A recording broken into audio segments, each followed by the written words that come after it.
Hello, friends, and welcome to another exhilarating video of Wisdom Zone. And this is Shubro. And today, you have already guessed it. Today, we have a very essential video for all of you because today we are going to discuss about helpful vocabulary and expression for business English.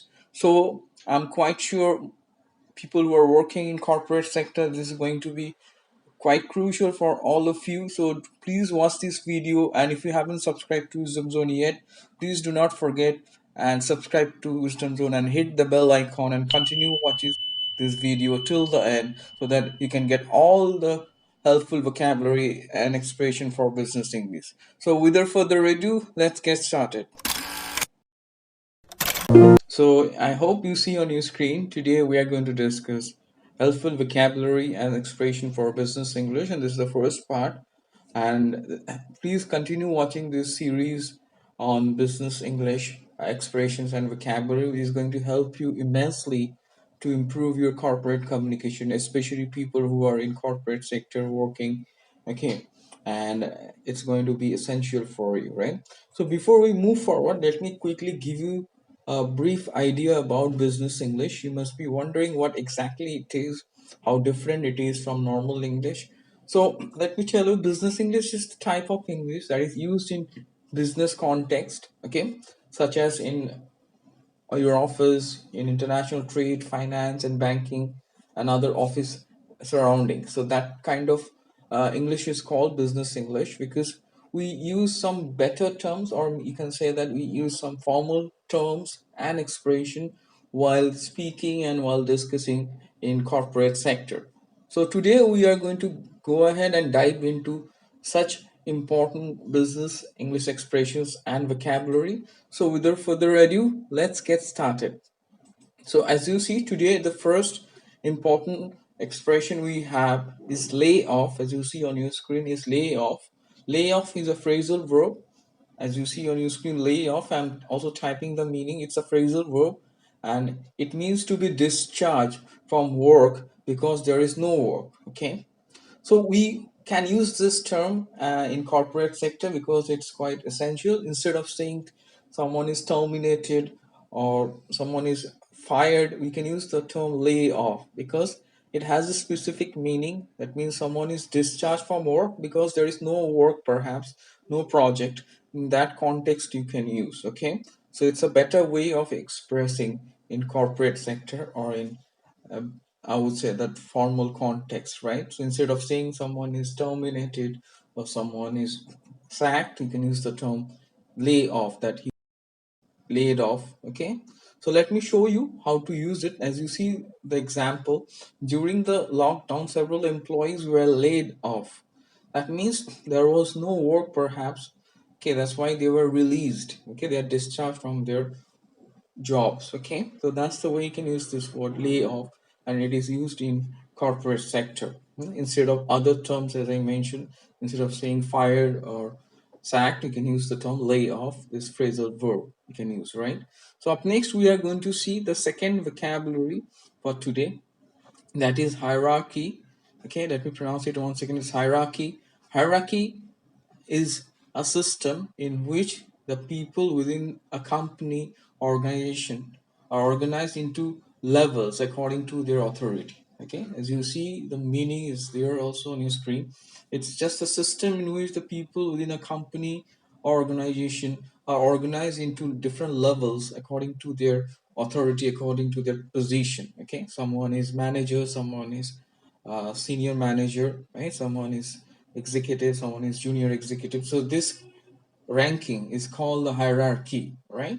And it is an essential term in corporate communication and in business communication. So let's see this example given here. So you see on your screen the example. Every company has a hierarchy, right? So in each and every company you see this ranking, okay? From top to bottom, someone is manager, someone is senior manager, someone is junior manager, junior executive. So like this way, there is a hierarchy, and on top you have maybe the operation manager or the CEO and the managing director. So this ranking is called hierarchy. Okay, so I hope you will be able to use this term next time in corporate communication, right? So up next, we are going to see the third vocabulary, that is perk, as you see on your screen, perk. So let me explain what's the meaning. A perk is a special benefit or advantage that is given to the employees in addition to the money the employees are paid, right? Some kind of special benefit or advantage the employees get apart from the money. That's called perks. Okay. So let me show you one example. As you see on your screen, the example is here. My new company offered a car and a free gym membership as perks. Okay.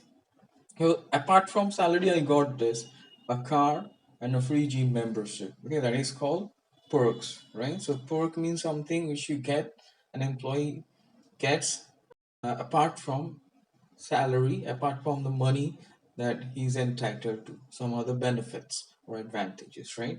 So it's a very useful term in corporate sector. They use this term, so do not get confused. What's the meaning of perk? I'm quite sure you'll be able to understand and use this in corporate communication, right? So up next, you see the fourth vocabulary for today. As you see on your screen, the fourth term which we have is called a ballpark figure, right? A ballpark figure, as you see on your screen. And let me explain the meaning. This expression, a ballpark figure, means an approximate number or estimate figure. Okay, so when you are asking or someone is asking you to give an estimated figure of a particular thing or particular budget perhaps, okay, so that is called a ballpark figure. Okay, not the exact figure but an approximate figure or an estimate figure. Okay, so and it is very useful in corporate communication. Let's see the example. Our CEO provided a ballpark figure of the anticipated profits for the following year. So that means he gave us an estimated figure, an approximate number, okay, or you can say the anticipated figure he gave us, okay, about the profits that the company will make in the following year. Okay, so that's the meaning of this ballpark figures. You can ask someone also in corporate sector, could you give me a ballpark figure? If someone is not sure what would be the cost or what would be the exact number, so you can ask to give you a rough estimation or estimated figure, that is called a ballpark figure. Okay, so I hope you understood. You can use it very easily in business communication. So up next, we are going to see the fifth vocabulary which we can use. As you see on your screen is briefing. This is a very useful term in corporate communication. It's beneficial because briefing means a meeting at which people are given instructions and also information. Okay, so instead of saying meeting, we can say briefing. In corporate sector of business English, we use the term briefing. Okay, he attended a briefing session, right? So let me give you an example. Our new manager conducts a weekly briefing without fail. That means weekly he conducts a meeting, okay, that is a briefing without fail. Understood? Where he gives some information or instruction perhaps, right? That is the meaning of briefing. So instead of saying meeting, you can use the term briefing in corporate sector in business communication. Okay, so up next we are going to see the sixth vocabulary for today, that is brainstorming. As you see on your screen, it's brainstorming. Let me again pronounce it. It's brainstorming. Okay, so brainstorming is an activity or business method in which people meet in a group to suggest a lot of new ideas or to choose from possible ideas in the development. Okay, that means it's a kind of a session where people meet together, okay, and have a briefing perhaps. Okay, it's a kind of business method, and they give some suggestions and come up with some ideas and choose the appropriate one, okay, as per the requirement, right? So that's called brainstorming. When people think together and come up with ideas, a lot of ideas, that's called brainstorming, which is very essential in corporate sector, right? So let's see this example that's going to help. A brainstorming session is always useful at commencing project planning. It is imperative because you need to come up with different ideas and you have to think over all the ideas before you start planning a project, right? So that's the way you can use this term brainstorming, okay? And brainstorming session is really beneficial in corporate sector. So up next, we are going to see some expressions. Let's see the seventh one. Seventh one is I beg your pardon. That's a very useful expression. It means when you are asking someone politely, okay, for apology, or it's a polite way to apologize as one has suppose made a mistake, okay, or made somehow thing wrong. So that's the way you can use this term. That time you have to use this expression I beg your pardon, okay. It's a polite way to ask for apology because you have made a mistake, okay. Understood? So let's see one example over here. As you see on the screen, I beg your pardon, I thought you were looking for me. So this is the way to use. That means when you want to politely apologize that you have done some mistake, okay, you have done something wrong. So you can say, I beg your pardon, okay, I thought you called me, or I thought you were looking for me. Instead of somehow saying impolitely, you can use the term I beg your pardon, right? So that's the way you can use this expression. This is very handy in corporate communication. So up next, we are going to see the eighth expression. Number 8, as you see on your screen, it is I beg to differ or disagree. Okay, this is also a beneficial one in corporate and business communication. It means that you want to say that you do not agree. It's a way of saying that I do not agree, okay, in a polite way. Understood? That's the way you can use this. That means I beg to differ or disagree means in a polite way you say that you do not agree with someone, you do not have the same opinion with the other, and you beg to differ or disagree, okay. And it's very useful. Instead of arguing, instead of fighting that you are wrong, so you can say that I beg to differ, I beg to disagree. So let's see how to use it. Let's see one example.